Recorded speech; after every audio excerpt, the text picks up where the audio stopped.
வணக்கம். நான் உங்கள் பாசமிகு பத்திரிகையாளர் தெய்வமணி. இப்போ நம்ம பார்க்க போகிறது சொர்க்கவாசல் அப்படிங்கிற ஒரு படத்துடைய விமர்சனம். சொர்க்கவாசல்னு சொல்லி பேரறிஞர் அண்ணா எழுதிய கதை முன்பு வந்திருந்தது. அதில் நடிப்பிசை புலவர் KR ராமசாமி நடித்திருந்தார். அதில் பலவிதமான நாத்திக கருத்து வேறுபாடுகள்லாம் இருந்தது. அப்போ அந்த படம் கொஞ்சம் பிரமாதமாக பேசப்பட்டது. ஆனாலும் அது ஒரு வெற்றி படமாக இல்லை.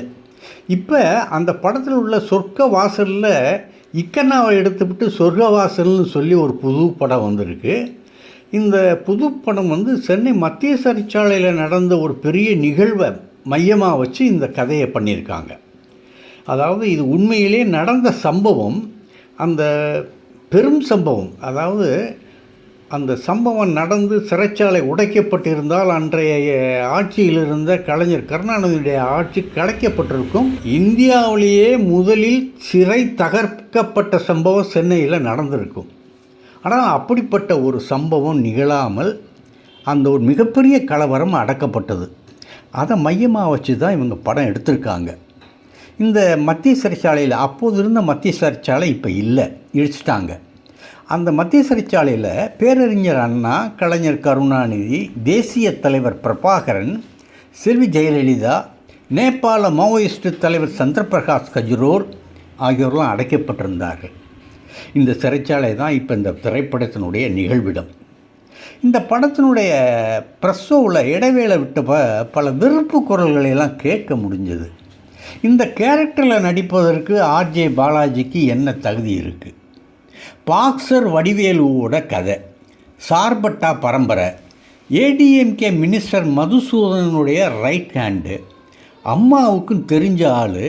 அப்படிப்பட்ட கேரக்டரில் டயரில் நசுங்கின மாதிரி மூஞ்சியை வச்சுருக்கான் RJ பாலாஜி. அவனை போய் போட்டிருக்காங்க. சூப்பரான கதையை கெடுத்துருவாயா, இப்படியெல்லாம் தப்பாக பேசுனாங்க. ஆனால் அந்த கேரக்டரில் நடித்தது செல்வராகவன். அப்போ இப்படி தப்பாக பேசுகிறவங்களுடைய விமர்சனம் எப்படி இருக்குங்கிறத நீங்கள் புரிஞ்சுக்கலாங்கிறதுக்காகத்தான் நான் அதை சொன்னேன். சரி, இப்படியாக இந்த பாலாஜிக்கு எதிரான வெறுப்பு குரலில் பல குரல்களில் கேட்க நேர்ந்தது. இப்படி அடிக்கடி பிரசாத் லேப்ல மாதிரியான வாக்குமூலங்கள்லாம் பிரசோக்க இடைவெளியில் கேட்கலாமுங்க. இதை விட மோசமான வார்த்தைகளால் நடிகர்கள் அல்லது டைரக்டர்களை கிழித்து தொங்க போடுவாங்க. அது அவரவர் மனம் சார்ந்தது. இந்த கேரக்டருக்கு அந்த நடிகரை போட்டிருக்கலாம் அப்படிங்கிற மனப்பான்மையில் அவங்க வந்திருப்பாங்க. ஆனால் அந்த மனப்பான்மையில் அந்த கதை அமைஞ்சிருக்காது, அந்த நடிகரும் இருக்க மாட்டாங்க. அதனால தான் அந்த வெறுப்பு குரல். ஆனால் இந்த கதை சார்பட்டா பரம்பரையின் ஆஜானுபாகான பாக்ஸர் வடிவேலுவை அவர்கள் எப்படியோ பார்த்து மனதுக்குள் வைத்து கொண்டதின் விளைவு தான் இந்த கிரிட்டிசிசம். அவர் ஆஜானுபாகவாக இருப்பார். நம்ம தனுஷோடைய அண்ணன் செல்வராகவன் அந்தளவுக்கு பெரிய ஆஜானுபாகமான ஆள் கிடையாது. ஆக அந்த உருவ ஒற்றுமையே அவங்களுக்கு வேறுபடுத்திடும். அதுவே ஒரு பெரிய பாதிப்பு தான். சரி, நம்ம வருவோம். படத்தின் தொடக்கம் கொஞ்சம் வித்தியாசமாக இருந்ததுங்க.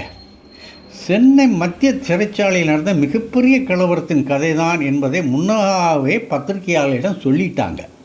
அது மீனவ சமுதாயத்தைச் சேர்ந்த வடசென்னை பாக்ஸர் வடிவேலுவின் ஜெயில் வாழ்க்கை மையமாக வைத்து அவர் காலத்தில் நடந்த சம்பவம். பாலாஜியும் அவங்க அம்மாவும் சேர்ந்து வாய்க்கு ருசியாக டிஃபன் கொடுக்குற இரவு நேரத்து சாலையோர கையேந்திப்பவன் அதை நடத்திட்டு இருக்காங்க. அவங்க எய்மெல்லாம் ஒரு பக்கா ஹோட்டலாக அதை மாற்றணுங்கிறது தான். அதுக்காக தான் உழைக்கிறான். ஒரு தெரு ஓரத்தில் சால் கடை வச்சுருக்கவன் அவன் எந்த அளவுக்கு வசதியாக இருப்பான். பிரமாதமாக நல்லா உருவகப்படுத்தியிருக்காங்க. ஒப்பனையெல்லாம் பிரமாதமாக இருக்குது. பாலாஜியினுடைய காதலியும் கூடவே இருக்கிறாங்க. ஆக அம்மா, காதலி, பாலாஜி இது 3 பேரும் தான் நடத்துகிறாங்க. இதில் ஒன்றும் கலாச்சார சேதமோ ஆச்சார சேதமோ ஏற்படலை. கல்யாணமாகாத ஒரு பொண்ணோட இவன் எப்படி குடும்பம் நடத்துகிறான்னா அது அந்த சாலையோர குடும்பத்தில் அதெல்லாம் சகஜமாக நடக்கிறது. இப்போ இன்றைக்கு சூழ்நிலையில் ஒரு சம்பவம், ஒருத்தி 3 வருஷம் கட்டிக்கிட்டவ, அவள் அன்னபூர்ணியாக இன்றைக்கி அவள் கும்பிடப்படுறதை நம்ம பார்க்குறோம், நிஜத்தில் பார்த்துட்ருக்கோம். இப்போ அவள் மட்டுமில்லை, அவள் புருஷனையும் சாமியாக்கி அவளை பக்கத்தில் வச்சு ஆராத்தி, கற்பூர ஆராத்தியெல்லாம் காட்டிக்கிட்டு இருக்கானுங்க.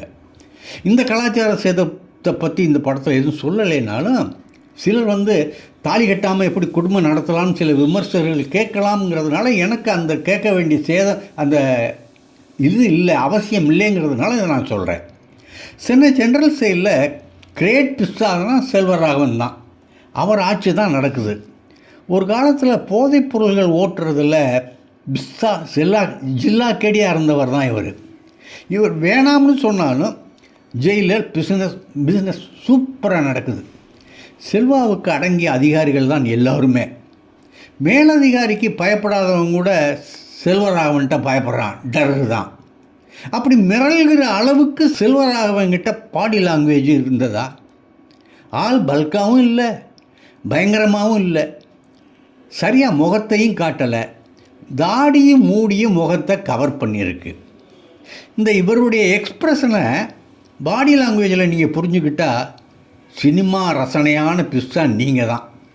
மற்றபடி இவரை குறை சொல்ல முடியாது. ஏன்னா அவர் ரேஞ்சுக்கு, அவர் உருவத்துக்கு அந்த முகத்தை மறைச்சிக்கிட்டு என்ன செய்ய முடியுமோ அதை நியாயமாக செஞ்சுருக்காரு அப்படின்னு தான் நான் சொல்லலாம். சரி, ஜெயிலில் நடந்த ஒரு மர்டரில் மிளகாய் பொடி சப்ளை பண்ணார்னு பாலாஜியை அரெஸ்ட் பண்ணி உள்ளே கொண்டு போயிடுவாங்க. அங்கே உள்ளே தள்ளின பிறகு தான் கதையை வேகம் பிடிக்குது. ஏன்னா ஒரு அப்புறாணி உள்ளே வர்றான், அவன் அங்கே என்னென்ன எவ்வளோ கஷ்டப்படுறான் எப்படிங்கிறதெல்லாம் ரொம்ப உண்மையோட அந்த நிஜமாகவே சொல்லியிருக்காங்கன்னு வச்சுக்கோங்களேன்.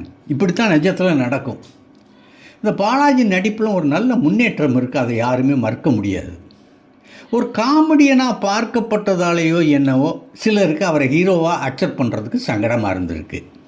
ஆனால் அவரை மக்கள் ஏற்றுக்குவாங்க அப்படிங்கிற நம்பிக்கை எனக்கு இருக்குது. நல்ல நடிப்பு.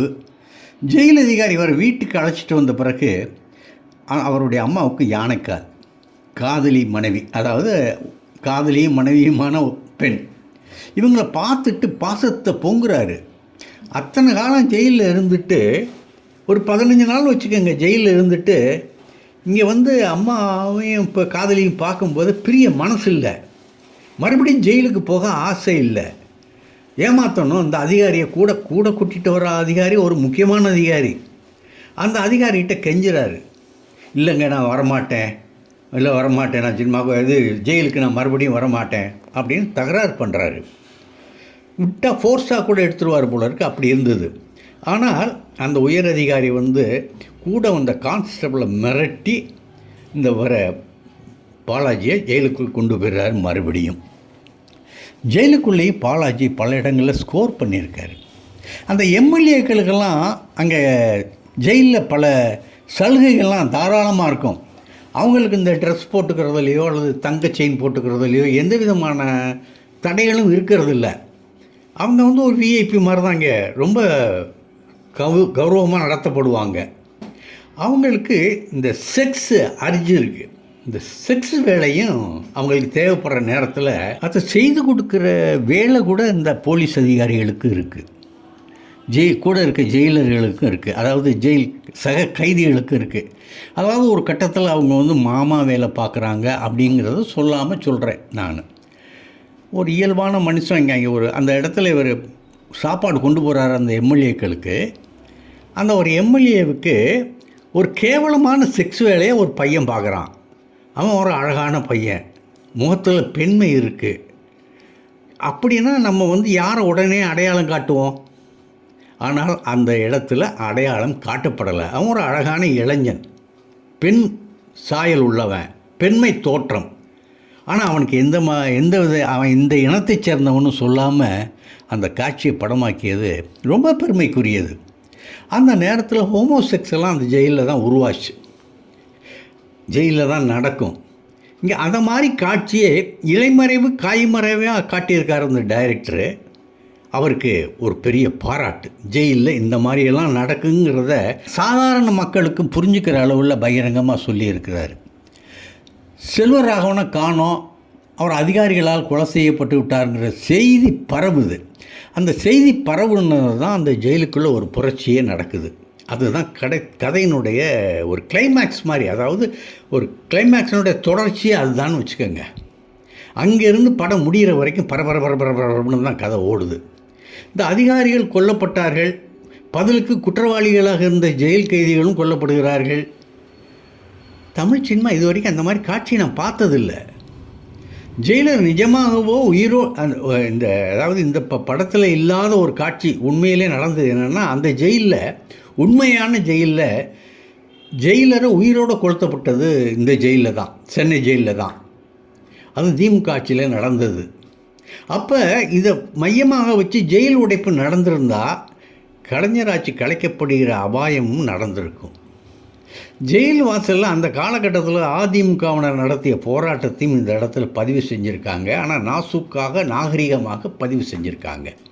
ஏன்னா அப்போ ஆண்டது திமுக, எதிர்க்கட்சியாக இருந்தது அதிமுகவினருங்கிறத படத்தில் ஒரு நாகரிகமாக சுட்டி காட்டியிருக்காரு. இந்த படத்தினுடைய ஒளிப்பதிவை பற்றி நம்ம சிறப்பாக சொல்லி ஆகணும். பிரின்ஸ் ஆண்டர்சன் கிட்டத்தட்ட இங்கிலீஷ் படத்தினுடைய தரத்துக்கு ஒளிப்பதிவு இருக்குது. இந்த கதைக்கு ஒரு உயர்தர அங்கீகாரத்தை கொடுத்துருக்கிறது அந்த ஒளிப்பதிவு தான். உழைப்பு வீணாகலை. விருது கொடுத்தால் அரசுக்கு பெருமை, அது எந்த அரசாக இருந்தாலும் சரி. இதில் நட்டி அவர் என்ன கேரக்டர்னால், அவர் ஒரு விசாரணை கமிஷன் அதிகாரி. உடம்பு அவர் ஒரு சீக்காளின்னு வச்சுக்கோங்க. அந்த சில நேரங்களில் சீக்காளிகளும் வருவாங்க அப்படிங்கிறத ஒரு நல்ல சட்டையராக அதில் சுட்டி காட்டியிருக்காங்க. அவரும் நல்லா நடிச்சிருக்காரு, சிறப்பாக நடிச்சிருக்காரு. இந்த படத்தில் இன்னொரு நடிகர் வாழ்ந்திருக்காருன்னா அது கருணாஸ் தான். வாய்ப்பு கிடைத்தால் உச்சங்களையும் தொட முடியுங்கிறது கருப்பு தமிழனுக்கு ஒரு போலீஸ் சல்யூட் வைக்கலாம். படம் எப்படி இருக்குது அப்படின்னு கேட்குறீங்களா? அதாவது மக்களுக்கு தெரியாத சிறைச்சாலையின் வாசலை திறந்து காட்டியிருக்கிறார்கள். பாராட்ட வேண்டிய முயற்சி. பார்க்கலாம். நன்றி. மீண்டும் சந்திப்போம். இந்த வீடியோ உங்களுக்கு பிடிச்சிருந்தா லைக் பண்ணுங்கள், கமெண்ட் பண்ணுங்கள், ஷேர் பண்ணுங்கள், சப்ஸ்கிரைப் பண்ணுங்கள்.